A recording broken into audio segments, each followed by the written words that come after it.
So I wanted to start, I had a couple of requests about limits from graphs and people having a difficult time understanding. So I just grabbed a bunch of pictures of different piecewise functions, and so we could talk about it. So here we have a piecewise function, and we're going to try to find the limit as x approaches 1. And to do that, we need to look at both directions. So the first thing I'm going to do is look at the limit as we approach from the left. So as I'm approaching 1 from the left, it looks like I'm going to 1. So this, from the left, we call it the left-handed limit. The left-handed limit is 1.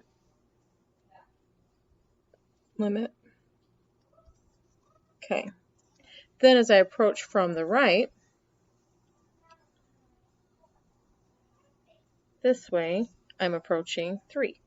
So the right, so when I approach from the right, the right limit is 3. And so this limit at the one that it originally asked for, which is just the limit at 1, does not exist because they're two different values.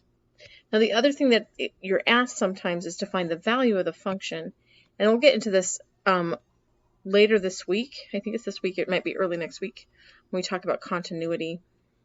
And so the value at 1 is where it's filled in. So the value at 1 is 1. So it's where it's filled in. And so that's an important distinction. So that's your basic idea, is the idea of what's happening to the graph. So here we have this jump. It's a big deal. It's very different. Something weird's happening.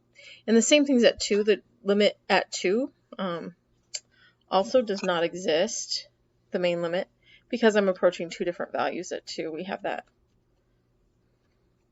that jump there at 2. We're approaching two different values. My left-handed limit is 3 now. My right-handed limit is 2, and they're not the same number. The value of the function is 3. So it's just that kind of idea of just thinking about that. Now, if I ask for, instead of all of this, if I, instead of asking for this, ask for the limit, left and right-handed limit, as I approach -2, so I'm approaching -2 from the right and from the left, and I'm approaching the same value, so that limit is 4, because that one's just really straightforward. So the graph is not jumping or doing anything weird. There's nothing to worry about. Okay, so I've got a few more pictures, so that's this one. And we can look at this piece. This function consists of 3 different pieces.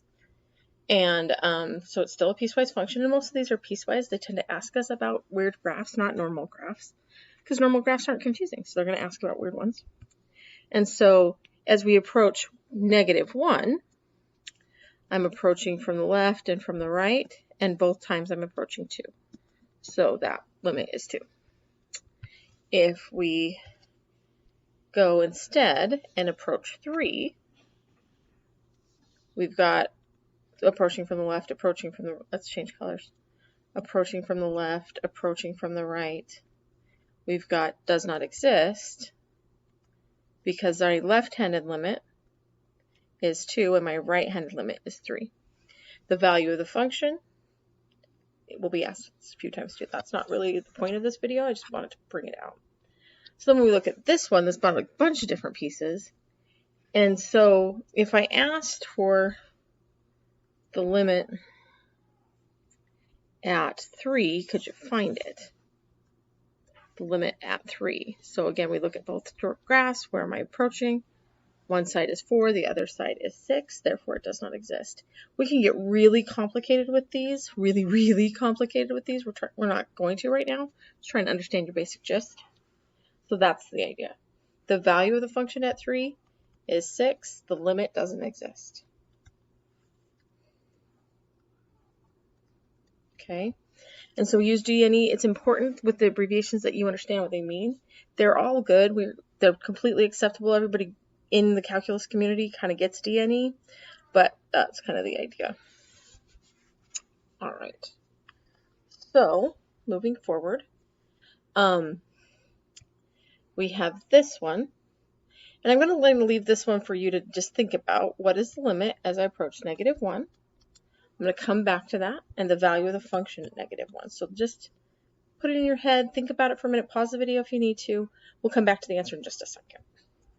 Then we have another one. This one is actually my preferred. The reason I actually brought in the f of blank is more for this graph. So I want to talk about the limit as we approach 1. So again, take a minute, look at it, and then tell me the value of the function at 1. So we'll come back to this one again in a second. Just you can pause, find out what they are. I'm just going to go through a bunch, put a bunch out there, pause, do what you need. That way you can check yourself. This one, let's do the limit on this graph. Let's go ahead and approach 6. Let's do -8. -8 is similar to the last slide. In fact, let's go ahead and do the answer to the last one and then come back and do this one. So looking at this, my limit as I approach on the graph from the left and from the right is the same value. They're both 3. It's approaching the same value, but the value of the function is 1. That's very important. The value of the function is different than the limit, and that happens often. Sometimes our value of the function is not equal to the limit. That's a really, really important distinction. And again, we'll spend more time talking about that later. And so this one at -8 is the same idea. See if you can figure out what's going on.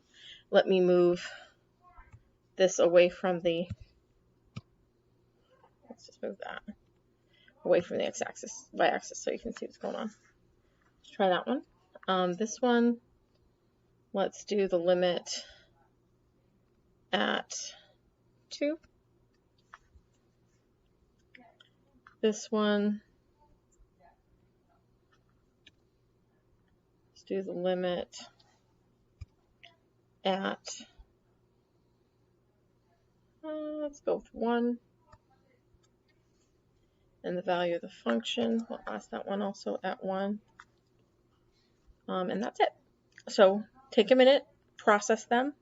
Again, if you want to challenge yourself, pick another point. But these are the ones I'm going to do the answers for.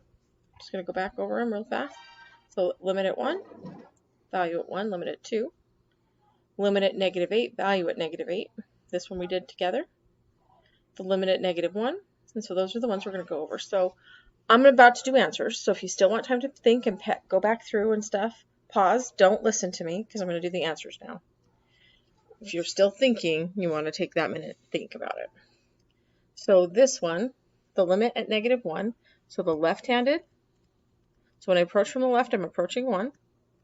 When I approach from the right, I'm approaching -2. And so this one does not exist because the left-hand, right-handed limits are not the same. If I'm approaching f of -1, f of -1 is -2. Okay. This one, we did. This one, left-handed, right-handed, they're approaching the same value, which is -6. So the limit is -6 because left is -6 and right is -6. The value of the function, however, is -3. So again, it's really important that you understand this distinction going forward as we move forward. The limit, the value at 2. Again, this is kind of scrunchy, but as I approach from the left, as I approach from the right, as I approach from the left, I'm approaching the same number, which in both cases is 7. This one, as I'm looking at 1, my left is 2, my right is 1,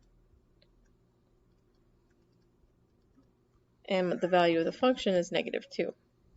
So whenever it's filled in, that's what the value of the function is, and that's really, really, really an important distinction. Okay, and so that's it. I hope this helps. Again, we can talk about this on Wednesday, but I wanted to not leave you hanging for a full day. Have a great day. I'll talk to you guys on Wednesday.